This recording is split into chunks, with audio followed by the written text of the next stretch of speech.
परम प्रेममय श्री ठाकुर परमाराध्या जगज्जनन शिशि बड़मा परम पूज्य पाद पितृदेव शिशि बड़दा परम पूज्य पाद श्री श्री आचार्य देव सभी श्रीचरण मोर कोटि कोटि प्रणाम। समस्त ठाकुर परिवार श्रीचरण मोर कोटि कोटि प्रणाम। वरेण्य उपस्थित ऋत्विक देवता मंडली पूत पवित्र पांजाधारी करीम मंडली सुधी गुरु भ्राता मातृमंडली सुधी भक्त मंडली समस्त प्रीतिपूर्ण जय गुरु।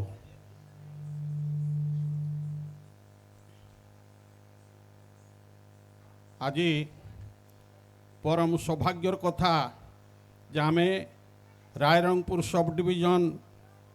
16टी उपयोजना केन्द्र को नहीं आज परम प्रेममय श्री ठाकुर अनुकूल चंद्रकर 138तम जन्म महामहोत्सव तथा आमर ये जो रायरंगपुर सत्संग विहार को पदार्पण करथिबा पूजनीय माँ एवं पूजनीय अबिंदा तांकर स्मृति उद्देश्य आमर यही उत्सव पालन चलती। एथरे जे केते भक्त केते ऋत्विक दादा अधर्जु जाजक समस्त उपस्थित होती तांको पाखरे मु प्रकृत ऋणी से माने आसी आम रायरंगपुर सत्संग अनुकूल जो उत्सव होची ताकू जो साफल्य मंडित करछंती सेथिपाई सेमानकु मु बहु साधुवाद देउची एवं प्रभुंक श्रीचरण प्रार्थना जनाऊँची से माने जेमिति एई भलिया बहु जगह को जाई प्रभुंकर गुण कीर्तन करिकी आउ मानकु धन्य करंतु। बहुत खुशीर कथा जे आज एठी जो काकटपुर कथा मोर दादा कहते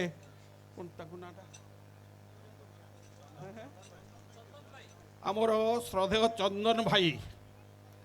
मु रायरंगपुर सत्संग केन्द्र रे आमर सत्संग विहार रे अनेक थर से काकटपुर यही घटना आपण मान सम्मुख में तोली धरी आपण मैंने निश्चय जानी। आज मु बहुत खुशी जे जो ऋत्विक दादा माध्यम रे काम होईची से जे निजे उपस्थित अछंती एवं तांकु आज मु दर्शन करची एटा प्रकृत से जने परम भक्त आउ तांकु दर्शन करवाटा भी मोर बहुत भाग्यर कथा। तो जा हो बहु दूर दूरांतर मोर दादा माने आसचंती भुवनेश्वर आसचंती टाटारू आसचंती काकटपुर आसचंती बारिपदारू आसचंती बेतनटीरू आसचंती राउरकेलारू आसचंती एई भलिया ए भलिया को जगह गोटे नाही जोठू आसी नाहांती से भलिया तो नाही। तेणु समस्तंकु मोर हार्दिक अभिनंदन एवं ठाकुर श्रीचरण बार बार प्रार्थना जनाए से माने एई भलिया आसी आम मानकु तथा समस्त भक्त मानकु उद्बोधन देउ थांतु एवं ठाकुरंकर आशीष बाणी शुणाऊ थांतु। आपण माने जो आसी आज एठी यही माने विपाक पागरे जो आसचंती जो प्रतिकूल पाग से भी आपण माने आसी जो माँ भाई माने उपस्थित होइचंती प्रकृत आपण माने भी बहुत भक्त एठू जना पड़ुची। तेणु यही भलिया भक्तिमती माँ माने भाई माने जदि बहु संख्यार यही आमर केन्द्र थे रायरंगपुर सत्संग विहार थे निश्चय कथा एठी निश्चय दिने श्री मंदिर तैयारी हो। तो जा हो आउ मु विशेष किसी कहूना जे एठी आमर जो श्रद्धेय भूला भाई अच्छी आमर जो विचित्रानंद पट्टनायक डॉक्टर विचित्रानंद पट्टनायक से तो परम भक्त ता निज जीवन कथा तो आपण मन पाखरे से प्रथम नहीं तली धरती मु आउ कि कहबी तार कथा आउ कौन कहबी तार कथा तो कहले सरबनी तार कथा कौन मोर कथा कौन जो माने दीक्षा नहीं कि जजन जाजन इष्टवृत्ति ठीक ठीक करिवार प्रयास करचंती तांको जीवन रे ए भया समस्या नाही जो समस्यार समाधान हेई पारि नाही। तेणु जो माने जजन जाजन इष्टवृत्ति यही तीनटा नीति को जो मैंने ठीक ठीक पालन करिवार चेष्टा करिसंती सेमानकर जीवन रे सबु समस्यार समाधान अच्छी। आ जीवन में जदि खाली समस्यार समाधान नहीं कि चलवा आउ जीवन में उन्नति करवा नहीं ताले उन्नति भी दरकार तार पाई दरकार सस्तयनी और सदाचार सस्तयनी सदाचार नहीं कि बंचिबा माने ही आमे खांटी मनीष हो आमर जीवन अभाव अनातन दुख दारिद्रता सबू दूरीभूत हो ठाकुर कहते सदाचारे बांचे बाढ़े लक्ष्मी बांधा तार घरे तेणु मु समस्त को अनुरोध करची ए घड़ी संधि मुहूर्त रे समस्ते आसतु एठी मोर दादा माने अछंती मु भी अच्छी आपण मैंने समस्ते आसिक जी पार्टी जो मैंने दीक्षा नहीं ना से दीक्षा नियंतु आ जो मैंने दीक्षा नहीं सारी से आपाततः सस्तयनी व्रत ग्रहण करिकी निजको धन्य कर तोलतु आ विशेष किसी कहूना एति कही मोर वक्तव्य शेष करची परिशेष समस्त उद्देश्य श्री श्री ठाकुर श्रीचरण जनाए सर्वे भवन्तु सुखिन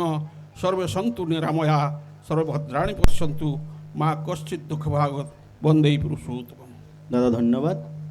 हुओ ना जोगी हुओ ना ध्यानी गोसाई गोविंद जहाँ भी हुओ जजन जाजन इष्टभूति न करले तुमे किछि नुह। परवर्ती मु अनुरोध करी बारिपदारू आगत सहप्रतिनिधि श्रीजुक्त वेणुधर महारणा को से तांकर मंतव्य 2 ରୁ 3 मिनट भितर रखिबे। श्रीजुक्त वेणुधर महारणा दादा सहप्रति।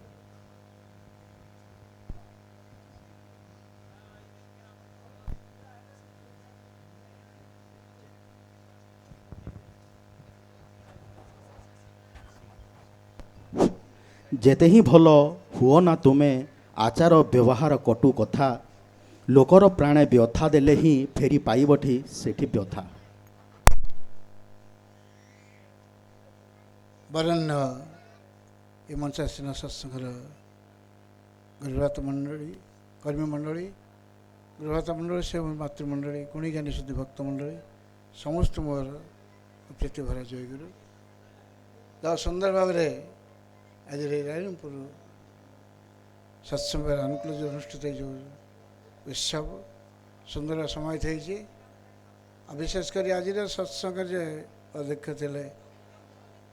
हरि भाई पर मोर मत कहवाई गोटे निर्देश देवे यहाँ मुझे चिंता कर नी गोटे बस भावुली जो तो मत कि आणिक गले दस्तखत कर देखे कौन दस्तखत सिलटा लिखाई चीफ गेस्ट बोले चीफ गेस्ट मु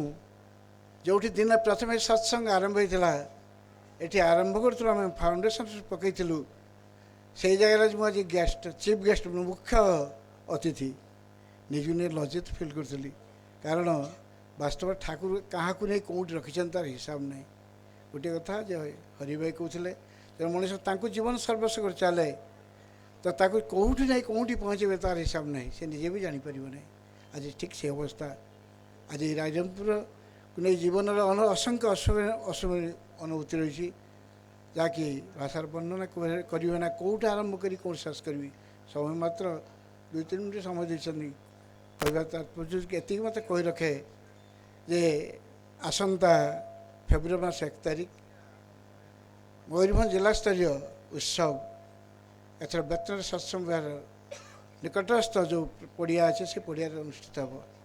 साधारण आम मैंने जाइलु आचार्य पाखे गोटे 30 जन भाई मैंने जाइलु नवेदन करूँ आचार्य खुशी कहते उत्सव सुंदर हे और उत्सव जहाँ जहाँ प्रयोजन तार समस्त गाइडलाइन से देते ठीक ठीक भाव उत्सव करने से कहते ये प्रसंग में मु काली खगेन्द्र भाई कहते से कथा देखु आचार्य आशीर्वाद अच्छी जब आचार्य आशीर्वाद थाए से मोर मन पड़ा 1978 मसीहार सर्वभारतीय स्तर जो भुवनेश्वर उत्सव होता एग्जिबिशन ग्राउंड रे कैपिटल हाई स्कूल फ्रंट रे परम पूज्यपाद बड़दांकर आशीर्वाद बहन करी आ से उत्सवर शेष दिन में शेष पड़े शेष अभिभाषण में जतीन्द्रनाथ महांती प्रतिनिधि से घोषणा करते परम पूज्य श्री आचार्य जदि आशीर्वाद थाए ताले मरुभूमि मत उत्सव सर्वांश धोई उठ तेणु खगेन्द्र भाई खगेन्द्र भाई आप व्यस्त हूँ आचार्य आशीर्वाद अच्छे आप चिंता करवार ना कौट कौन आसो केमी उत्सव सर्वांग सुंदर हे ता टेर आप पाइबे ना तेणु आचार्य आशीर्वाद अच्छी तो से उद्देश्य आपण मानक आसी से अनुरोध जनाए जे बारिपदा এই মୟୂରଭଞ୍ଜ ଜିଲ୍ଲାର ଯେ ସମସ୍ତେ ଯେହେତୁ ମୋତେ ମୁଖ୍ୟ ହିସାବରେ ରଖିଛନ୍ତି ସେହି ଦୃଷ୍ଟିରେ ଆପଣଙ୍କର ସମସ୍ତ ଯୋଡ଼ସ୍ତ ନିବେଦନ କରେ ଆସନ୍ତା ଫେବୃଆରୀ ମାସ 1 ତାରିଖ ବହୁ ସଂଖ୍ୟାରେ ଭାଇ ଓ ମା'ମାନେ କର୍ମୀମାନେ ସମସ୍ତେ ସେ ଉତ୍ସବରେ ଉପସ୍ଥିତ ରହି ଉତ୍ସବଟା ଯେମିତି ସୁନ୍ଦର ହୁଏ ସେଥିପାଇଁ ଆପଣ ସମସ୍ତଙ୍କର ସାହାଯ୍ୟ ଆମେ ଯେ ଭିକ୍ଷା କରୁ ଏଇଟା ଆପଣ ସମସ୍ତେ ଏଇ ନିବେଦନ ରଖେ ବିଶେଷ କହିବାର ନାହିଁ ସୁନ୍ଦର ଆଲୋଚନା ହେଲା ଚନ୍ଦ୍ରକାନ୍ତ ଭାଇ ତାଙ୍କ କଥା କ'ଣ କରି ପ୍ରଥମ ଦେଖାରେ ଭୁବନେଶ୍ୱର ସତ୍ସଙ୍ଗ ବିହାରରେ ଦେଖିଥିଲି ଛୋଟ ମାନେ ପୁଅ ଭଳିଆ ଆସେ ମୋର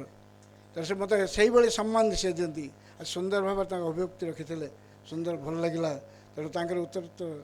ଜୀବନ ପାଇଁ ମୋତେ ପରମିତ ପ୍ରାର୍ଥନା କରେ ଆଉ ଯେଉଁ ଭାଇମାନେ ସୁନ୍ଦର ଭାବରେ ଭଜନ କୋରସ୍ କୀର୍ତ୍ତନ କଲେ ସେମାନଙ୍କ ପାଇଁ ମୋତେ ପରମିତ ପ୍ରାର୍ଥନା କରେ ତାଙ୍କର ଆହୁରି ତ ଉନ୍ନତି ହେଉ ଠାକୁର ଯଦି ତାଙ୍କର ଭାବାଦର୍ଶ ଏଇ ସଙ୍ଗୀତ ମାଧ୍ୟମରେ ଲୋକମାନେ ତାଙ୍କୁ ଉନ୍ନତି କରି ତୁଳନ୍ତୁ ଆଉ ବିଶେଷ କରି ଆମର ଖଗେନ୍ଦ୍ର ଭାଇ ଅରୁଣ ଭାଇ ଆସିଥିଲେ ବିଶେଷ ବକ୍ତା ଆମ ଅରୁଣ କୁମାର ଦାସ ଅଧ୍ୟାପକ ବିଶିଷ୍ଟ ବାଗ୍ମିକଲ ଅତ୍ୟୁକ୍ତ ବନି ସେ ମଧ୍ୟ ଆଜି ଅଛି ଏବଂ ଖଗେନ୍ଦ୍ର ଭାଇ ମଧ୍ୟ ଅଛନ୍ତି ସମସ୍ତଙ୍କ ସାର୍ବଭୌମ ଶାନ୍ତି ସୃଷ୍ଟି ପାଇଁ ପରମିତ ପ୍ରାର୍ଥନା ଜଣାଏ ଶେଷ ପୁଣି ଥରେ ଅନୁରୋଧ କରେ ଫେବୃଆରୀ 1 ତାରିଖ କେହି ଭୁଲିବେ ନାହିଁ ସେଦିନ ଆପଣମାନେ କେତେ ଲୋକ ଯିବେ କ'ଣ କରିବେ ଆପଣ ଜଣାଇବେ ପରବର୍ତ୍ତୀ 2ଟା ମିଟିଂ ହେଇଛି ଯାଇପାରିନାହାନ୍ତି ଏ ପରବର୍ତ୍ତୀ ମିଟିଂରେ ଆପଣ ନିଶ୍ଚୟ ପହଞ୍ଚିବେ କେମିତି ଉତ୍ସବର ସର୍ବଶ୍ରେଷ୍ଠ ତାହାର ବ୍ୟବସ୍ଥାପନ କରିବେ ଯାହା ପୁଣି ତ ସମସ୍ତ ସାର୍ବଭୌମ ଶାନ୍ତି ସୃଷ୍ଟି ଏଠିକା କର୍ମକର୍ତ୍ତା ବିଶେଷ କରି ଭୁଲା ସେ ତ